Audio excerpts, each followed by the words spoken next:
यहाँ पे तो पता ही नहीं है कि खर्चे किधर हो रहे हैं, किस तरीके से हो रहे हैं, सूबाई हुकूमत क्या कर रही है, वो वफाकी हुकूमत को नहीं पता। तो कैसे ये कफायत शारी होगी और आम बंदे को कैसे इससे रिलीफ मिलेगा। पाकिस्तान के मुख्तलिफ शहरों के ऊपर अफगान तालिबान की जानिब से ड्रोन हमले किए गए। अब बाकायदा तौर पर ISPR ने सरकारी सतह पर इसकी तस्दीक कर दी है। बड़ा यार ये जो है ना कैसा फैन है जिसने मुझे ब्लॉक किया हुआ है। इस अकाउंट का मुझसे कोई ताल्लुक नहीं है।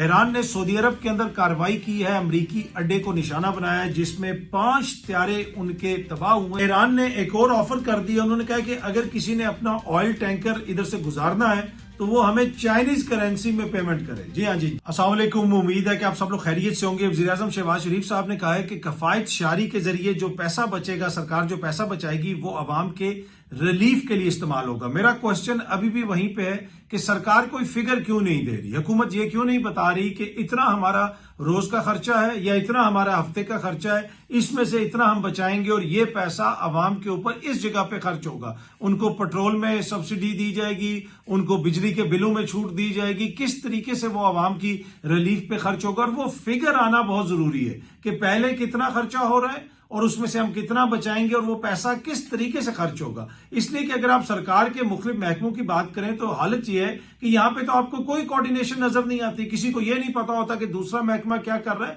तो ये चीजें हुकूमत को वाजे करने की जरूरत है। और अगर आप कोऑर्डिनेशन की बात करें, ये सामने आप देख सकते हैं कि शर्जील इनाम मेमन साहब जो सिंध हुकूमत के वजीर हैं, उन्होंने ट्वीट किया हुआ है कि कस्टम ने सिंध हुकूमत की एक गाड़ी को नॉन कस्टम पेड करार देके जब्त कर लिया और उन्होंने कागजात शेयर किए हुए। वजीर साहब ने, एक सूबाई हुकूमत के वजीर ने ये कागजात शेयर किए हुए कि जनाब देखें ये गाड़ी तो नॉन कस्टम पेड नहीं है, ये सरकार की गाड़ी है, ये सरकार ने खरीदी है। और सरकार के दूसरे जो महकमे है उसने उसको जब्त कर लिया, कहा है कि जनाब ये तो नॉन कस्टम है। वो ये कह रहे हैं कि जी एक वफाकी महकमा है, एक सूबाई महकमा है। यही तो हम कह रहे हैं कि यहाँ पे तो पता ही नहीं है कि खर्चे किधर हो रहे हैं, किस तरीके से हो रहे हैं, सूबाई हुकूमत क्या कर रही है, वो वफाकी हुकूमत को नहीं पता।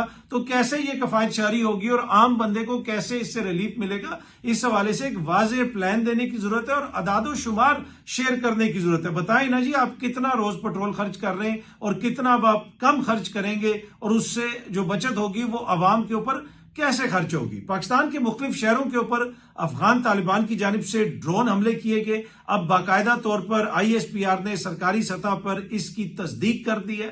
पाकिस्तान के मुख्तलिफ शहरों पर जो ड्रोन फेंके गए उनमें कोयटा को टारगेट करने की कोशिश की गई, कोहाट को टारगेट करने की कोशिश की गई, पिंडी को टारगेट करने की कोशिश की गई, इस्लामाबाद को टारगेट करने की कोशिश की गई। ये जो ड्रोन हमले हुए हैं अफगान तालिबान की जानिब से, उनके हवाले से बताया जा रहा है कि जितने भी ड्रोन वहां से आए थे उनको या तो गिरा दिया गया या उनको कंट्रोल कर लिया गया और वो अपने हदफ तक पहुंचने में नाकाम रहे। अब उनका हदफ क्या था, पिंडी में उनका हदफ क्या था, कोयटा में उनका हदफ क्या था, कोहाट में उनका हदफ क्या था, उस हवाले से तो तफसीलात सामने नहीं आई, लेकिन यह बताया गया कि वो अपने हदफ तक नहीं पहुंच सके। अगर आप कोयटा की बात करें तो वहां पे 2 बच्चे जख्मी हुए, इसी तरह पिंडी में और कोहाट में एक आम शहरी जख्मी हुआ। तो पाकिस्तान के लोगों को एक तरह से हरास करने की कोशिश की गई, ये बाकायदा तौर पे इलामियों में बताया गया है। लेकिन जो उनका टारगेट था अफगान तालिबान का वो उसको अचीव नहीं कर सके। हाँ, सोशल मीडिया के ऊपर और मीडिया पे जो झूठी खबरें फैलानी है यकीनन उसके लिए तो इस्तेमाल किया होगा इस सारी चीज को, और भारतीय मीडिया उसमें सबसे आगे है। वो तो खबर ही ऐसे देता है कि अफगान एयरफोर्स का ऑपरेशन, भाई अफगान एयरफोर्स है किधर है। एनीवे, दूसरी जानिब जो चाइना है वो पाकिस्तान और अफगानिस्तान को दोनों को ये कह रहा है कि आप अपने मामलात को बेहतर करें और बातचीत के जरिए इन मामलात को हल किया जाए। तो चाइना तो ये कोशिश कर रहा है, आज मीडिया के अंदर भी ये रिपोर्ट्स आ रही थी, लेकिन देखते हैं जनाब कि ये चीज आगे किस तरफ जाती है। बाकी पाकिस्तान ये कह रहा है कि हमें कोई इशू नहीं है, पाकिस्तान के अंदर से दहशतगर्दी खत्म होगी, पाकिस्तान के अंदर से दहशतगर्दों की सपोर्ट खत्म की जाएगी अफगान हुकूमत की जानिब से। तो हमारा उनसे कोई झगड़ा नहीं है, अपनी सरजमीन आप हमारे खिलाफ इस्तेमाल ना होने दें, भारत की प्रॉक्सी ना बने, तो उसके बाद हमारी आपसे कोई जंग नहीं है। जब तक आप ये करते रहेंगे तो वहां पे जो दहशतगर्दों के ठिकाने हम उनको टारगेट करेंगे। अच्छा, जो मैं बात कर रहा था कि हुकूमती बचत और हुकूमत पैसा बचाएगी, पेट्रोल बचाएगी, कफायत शारी होगी, ये सामने आप वीडियो देख सकते हैं। ये कोई सरकारी अफसर हैं, ये साइकिल पे जा रहे हैं और साथ गाड़ी के अंदर से, सरकारी गाड़ी से उनकी वीडियो भी बन रही है। और ये वीडियो बहुत सारे सहाफियों ने शेयर की है, सोशल मीडिया पे काफी ज्यादा वायरल है। उसके बाद एक तस्वीर भी शेयर की गई जिसमें दिखाया जा सकता है कि वो सरकारी गाड़ी के अंदर वही साइकिल रख के ले जाई जा रही है। अब इस तरह तो कफायत शारी नहीं होगी, लेकिन आप इस सिस्टम के अलमियत का अंदाजा लगाएं कि ये यकीनन कोई इनके महकमे का भी जिक्र किया हुआ है, इनका नाम भी शेयर किया गया है, ये किस महकमे को हेड करते हैं, उस हवाले से भी बहुत सारी तफसीलात सोशल मीडिया पे सहाफ़ी शेयर कर रहे हैं। लेकिन मेरा जो इसमें कंसर्न है कि क्या इस तरह के ये जो ऑप्टिक्स हैं इनके जरिए बचत होगी, और फिर इतने सीनियर लेवल के ऊपर अफसर जो है वो सरकारी गाड़ी से अपनी वीडियो बना रहा है। क्या ये टिकटॉक के ऊपर हुकूमत चलेगी? कौन सी रियासत टिकटॉक के ऊपर चलती है? कौन सी रियासत इस तरह के वीडियोस जो है बना के चलती है? और फिर इसमें इंटेग्रिटी का इशू भी है कि आप क्यों एक सरकारी गाड़ी को साथ चला के उससे वीडियो बनाएंगे और अपनी वीडियो बनवा के जो है आप उसको शेयर करेंगे। इतनी क्या आफत आ गई है कि पाकिस्तान का हर दूसरा अफसर जो है वो अपनी वीडियोस बनवा रहा है, टिकटॉक के ऊपर चढ़ा रहा है, और लगता यह है कि पूरे जो ब्यूरोक्रेसी या पूरा जो सिस्टम है वो अगर ये वीडियोस बनना बंद हो जाए तो शायद वो काम करना छोड़ देंगे। ऐसी बात तो नहीं है। पर एनीवे मेरे लिए जो थोड़ी सी एक जिसमें परेशान कुन चीज है कि इतना एक सीनियर लेवल का बंदा भी, वो भी इस तरह कैमरे के लिए एक परफॉर्म कर रहा है और उसके लिए साइकिल चला रहा है। हमें नहीं पता कि यहाँ पे अफसरान कितनी साइकिलें चलाते हैं। अभी ये जो ऑस्टेरिटी मेजर्स लिए जा रहे हैं, आप जाके खड़े हो जाएं रेड जोन के पास, हर 5 मिनट के बाद आपको एक काफिला गुजरता हुआ नजर आएगा कि आगे भी पुलिस का डाला है, पीछे भी पुलिस का डाला है, जनाब ये चीज जा रही है, वो चीज जा रही है, सरकारी गाड़ियां उसी तरह इस्तेमाल हो रही हैं, और ये एक साइकिल के ऊपर वीडियो बना के आवाम को जो है मामू बनाते हैं। ऐसा ना करें। ये 70 साल से इस किस्म की चीजें चल रही हैं। जब तक एक जेन्युइन जिसे कह सकते हैं ना मूवमेंट नहीं होगी और रियलाइजेशन नहीं होगी कि हम अपना ही घर लूट रहे हैं, हम अपने घर की जड़ें जो है उनको खोद रहे हैं, जब तक ये रियलाइजेशन नहीं होगी, यकीन कीजिए ये पाकिस्तान के मसाइल हल नहीं होंगे। एक तरफ आप ऑस्टेरिटी की बात करते हैं, दूसरी तरफ जाहिद गशकोरी साहब ने खबर दी है कि जजों के लिए BMW गाड़ियां लाई जा रही हैं। अब इस तरह की खबरें आ रही हैं कि जनाब इस्लामाबाद के अंदर कोई जो आईनी ओहदों पर फाइज शख्सियात हैं उनको प्लॉट्स भी दिए जाएंगे। इस तरह की बातें भी आ रही हैं। मैं देख रहा था असनात मलिक और अदील सरफराज, दो सीनियर सहाफी हैं, वो अपने व्लॉग के अंदर इसका जिक्र कर रहे थे। तो क्या ऐसे ऑस्टेरिटी होगी? ऐसे तो ऑस्टेरिटी नहीं होगी। मैंने जिस तरह पहले भी कहा कि ये चीजें दिखाने के लिए नहीं होती हैं, ये चीजें करने के लिए होती हैं। जिन ममालिक में ऑस्टेरिटी होती है वो आपको दिखानी नहीं पड़ती, जो महकमे बचत कर रहे होते हैं वो आपको दिखाते नहीं है, जो हुकूमतें अवाम का पैसा बचा रही होती हैं वो बार बार आके बताती नहीं है। वो अवाम पे जब पैसा लगाती हैं, अवाम को जब रिलीफ देती हैं तो अवाम को पता चल जाता है। यहां पे आप अरबों रुपए के जहाज खरीद रहे हैं, फिर वो जहाज पता चला कि जी वियना चला गया। अभी तक ये चीज क्लियर नहीं हुई कि भाई वो उसमें कौन बैठ के गया। वो ये कह रहे हैं जी तकनीकी वहां पे मुआयने के लिए गया हुआ है। कल भी मैंने आपके साथ ये तफसीलात शेयर की थी कि तफसीलात बताए ना जी उस तकनीकी मुआयने के ऊपर कितना पैसा खर्च होगा, वियना की किस वर्कशॉप में या किस हैंगर में, कौन से वहां पे एयरपोर्ट के ऊपर उसका तकनीकी मुआयना हो रहा है। कोई तफसीलात तो शेयर कर दें। हो सकता है कि हुकूमत कहे कि जी बड़ा अनरीजनेबल क्वेश्चन है, हम क्यों बताएं कि कैसे उसका तकनीकी मुआयना हो रहा है, अवाम का इससे क्या काम है। भाई ये अवाम के पैसे से आपने जहाज लिया और आपने उसको छुपाया, आपने अवाम को बताया नहीं। जब खबर सामने आई तो आपने कहा कि ये तो एयर पंजाब के लिए हमने लिया है। क्या वहां पे एयर पंजाब के लिए उसमें नई सीटें लगवाने के लिए उसको भेजा गया? कुछ तो बताया जाए ना कि क्यों उसको भेजा गया। कुछ तो खबरें ये आ रही हैं कि हो सकता है कि वो यूरोप के मुख्तलिफ ममालिक के अंदर भी ट्रैवल कर रहा हो। इस हवाले से भी एक सहाफी खबर दे रहे थे, लेकिन मेरे पास ऐसी कोई खबर नहीं है। मैं तो वही मानता हूं जो पंजाब हुकूमत कह रही है, लेकिन मजीद तफसीलात तो शेयर करें ना।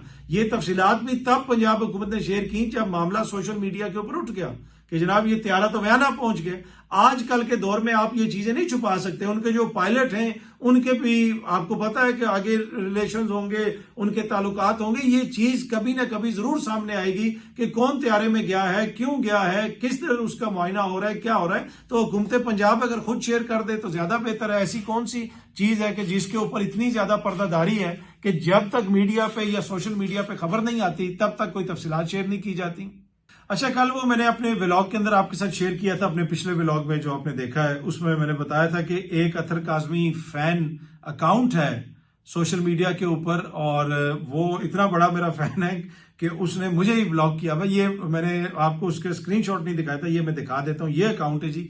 इस अकाउंट का मुझसे कोई ताल्लुक नहीं है, लेकिन उन्होंने लिखा हुआ है कि हेलो, कि ये अतर काजमी साहब का जो है ना फैन पेज है, और उन्होंने ये भी लिखा है कि आप इन्हें फॉलो करें। पर फॉर सम रीजन जब मुझे लोगों ने भेजे ही चीजें कि जनाब वो क्या ये आपने लिखा, मैंने कहा जी मैंने नहीं लिखा। मैं फिर इस अकाउंट पे गया तो पता चला कि Atar Kazmi fan has blocked you. तो बड़ा यार ये जो है ना कैसा फैन है जिसने मुझे ब्लॉक किया हुआ है। पर एनीवे ये वो अकाउंट है जी। ईरान ने सऊदी अरब के अंदर कार्रवाई की है, अमरीकी अड्डे को निशाना बनाया है, जिसमें 5 त्यारे उनके तबाह हुए हैं, उनको नुकसान पहुंचा है। कुछ इतलात ऐसी हैं कि इन त्यारों की तादाद 7 है। ये रीफ्यूलिंग वाले त्यारे हैं जो पूरे रीजन के अंदर अमरीका कार्रवाइयां कर रहा है। ये त्यारे फिजा के अंदर ही अमरीकन जेट्स को फ्यूल फराम करते हैं, तेल फराम करते हैं, और सऊदी अरब के अंदर जो अमरीकी अड्डा है, अमरीकी फौजी अड्डा है, वहां पे ये त्यारे खड़े थे। ईरान ने स्ट्राइक करके इनमें से 5 से लेके 7 त्यारों को नुकसान पहुंचाया है, तबाह कर दिया है। अब ये त्यारे इस वक्त सर्विस में नहीं है। बहुत सारी खबरें और बहुत सारी ऐसी चीजें सोशल मीडिया पर भी शेयर की जा रही हैं जिनसे वाज़ेह होता है कि खित्ते के अंदर जो ईरान की कार्रवाइयां हैं उनके अंदर हमें कोई कमी नजर नहीं आ रही। और ये जो कार्रवाई की गई है, जिसको वॉल स्ट्रीट जर्नल भी रिपोर्ट कर रहा है कि 5 air force refuelling planes hit in Iranian strike on Saudi Arabia. तो ये स्ट्राइक सऊदी अरेबिया पे नहीं है। अगर 5 एयरफोर्स रीफ्यूलिंग त्यारे जो हैं वहां पे हिट हुए हैं, तो ये स्ट्राइक फिर सऊदी अरेबिया पे तो नहीं है ना। ये अगर अमरीकी त्यारे हैं तो ये अमरीका के ऊपर स्ट्राइक है। जो लोग ये कहते हैं कि ईरान यूएई पे हमला कर रहा है, ये सऊदी अरब पर हमला कर रहा है, तो वो अब जो है इसका मतलब ये है कि अब ऐसा हो जाएगा वैसा हो जाएगा। भाई अगर वहां पे अमरीकी फौजी अड्डा है, वहां से ईरान के ऊपर हमले हो रहे हैं, तो उसने तो आगे से स्ट्राइक करना है। तो ये सऊदी अरब पे स्ट्राइक नहीं है, ये स्ट्राइक ईरान की जानिब से अमरीकी फौजी अड्डे के ऊपर है। और इसके साथ साथ वो इराक के अंदर दीगर जगहों पे भी वो कार्रवाइयां कर रहा है। ये सामने आप देख सकते हैं, ये एक एयर डिफेंस सिस्टम लगा हुआ है। किस जगह पे लगा हुआ है? यूएस एम्बेसी बगदाद में। जी हाँ जी, air defence system US embassy Baghdad में, उसको भी ड्रोन के जरिए ईरान ने हिट किया है। और ईरान का जो प्रेस टीवी है उसने उसकी तस्वीर वगैरह भी शेयर की हुई थी, और उसमें दिखाया गया कि ये जनाब वो है डिफेंस सिस्टम, और ये स्ट्राइक की वीडियो बड़ा प्रिसाइज तरीके से वो स्ट्राइक कर रहे हैं। अब इसमें कुछ खबरें ऐसी भी हैं कि जो हैं भाई पुतिन साहब हैं, जनाब हमारे रशिया के सदर, वो इसमें एंड जो जिसे कहते हैं ना कि वो जीपीएस कोऑर्डिनेट्स वगैरह वो शेयर कर रहे हैं। वो थोड़ी सी तकनीकी उनके साथ तफसीलात शेयर कर रहे हैं कि किस जगह पे क्या लगा हुआ है, कहां पे कौन सा एसेट खड़ा हुआ है, और फिर ईरान जो है उनको हिट कर रहा है। तो काफी ज्यादा अमेरिका को खित्ते के अंदर मुश्किलात का सामना है।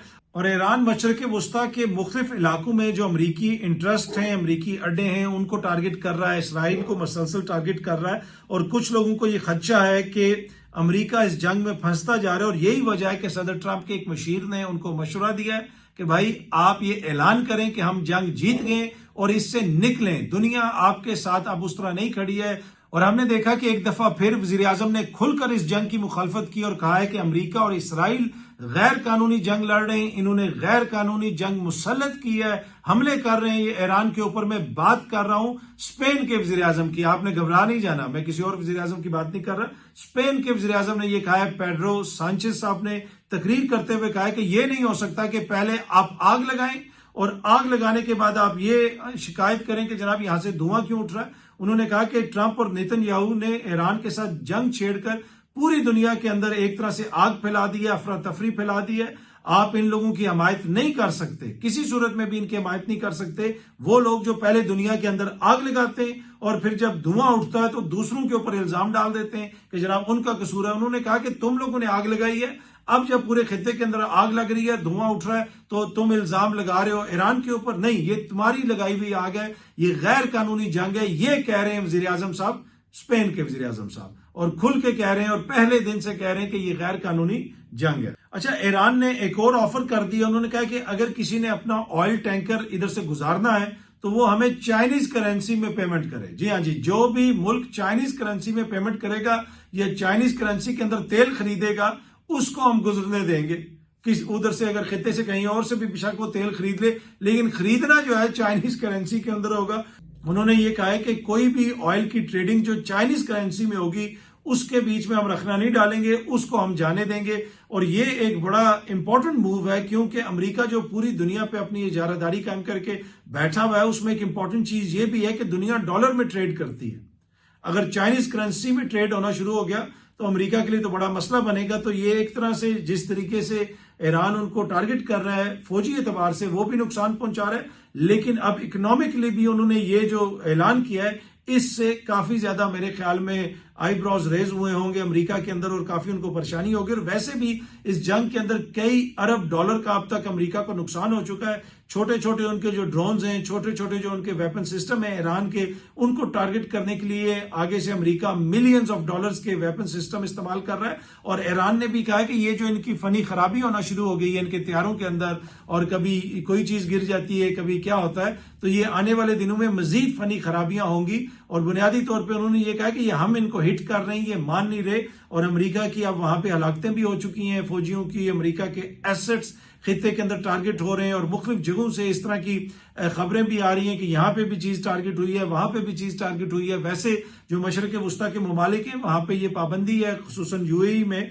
कि कोई भी शख्स अगर कोई इस किस्म की तस्वीर या वीडियो शेयर करेगा तो उसके खिलाफ कानूनी कार्रवाई हो सकती है। ये सामने आप देख सकते हैं कि 10 अफराद को गिरफ्तार किया गया है। गल्फ न्यूज ये रिपोर्ट कर रहा है कि यूएई ने 10 अफराद को गिरफ्तार किया है फॉर पोस्टिंग मिस लीडिंग जो वीडियोस। बुनियादी तौर पे ये जो जंग के हवाले से वीडियोस हैं, मैंने आपको पहले भी कहा था कि अगर आप किसी भी ऐसे अरब मुल्क में या खलीजी मुल्क में रहते हैं तो वहां के जो मुकामी कानून है उनका एहतराम करें, इस तरह की कोई वीडियो ना शेयर करें जो हुकूमत वहां पे आपको मना कर रही है। और अगर आप करते हैं तो उसका आपको खमियाजा भुगतना पड़ सकता है, लीगल कार्रवाई आपके खिलाफ हो सकती है। लेकिन इस चीज को बरतानवी मीडिया भी उठा रहा है, मैं देख रहा था बीबीसी ने भी इसको कवर किया है।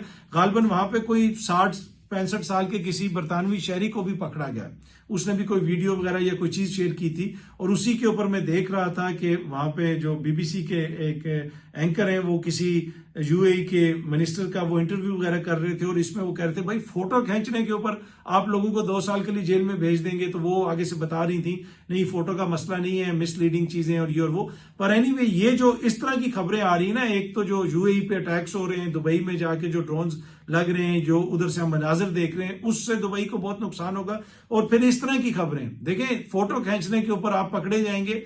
ये हमारे जैसे ममालिक और ये गरीब ममालिक की आवाम तो चले वो बर्दाश्त कर लेती है, उन्होंने वहां पे नौकरियां करने जाना है, वो चले जाएंगे। लेकिन ये जो चोट लगेगी ना, जो वेस्टर्न ममालिक हैं, जो आसूदा ममालिक हैं, जो वहां पे अपना पैसा लेके आते हैं, लोग वहां पे रहते हैं क्योंकि एक पुरसुकून जिंदगी गुजारनी है, अगर उनको ये पता चलेगा कि जी हो सकता है गलती से हमारा बच्चा फोटो खींच के कुछ चढ़ा दे तो उसके ये लीगल कॉन्सिक्वेंसेज हैं, तो फिर वो इज्तनाब करेंगे वहां पे इन्वेस्टमेंट करने से। और मुझे ये लगता है कि ये जो दुबई को नुकसान पहुंचा है सारी एपिसोड के दौरान, वो काफी बड़ा नुकसान है। और जितनी जल्दी ये जंग खत्म होती है उतना बेहतर है। लेकिन इसका जो इससे जो रिकवरी है वो मुझे ये लगता है कि बरसा बरस लग जाएंगे रिकवरी होने में। इस सारी सूरत-ए-हाल के अंदर खित्ते के जितने भी ममालिक हैं काफी उनको मौशी नुकसान हुआ है इस सारी एपिसोड से। बहुत जल्द आप सब दोस्तों से दोबारा मुलाकात होगी। Thank you very much.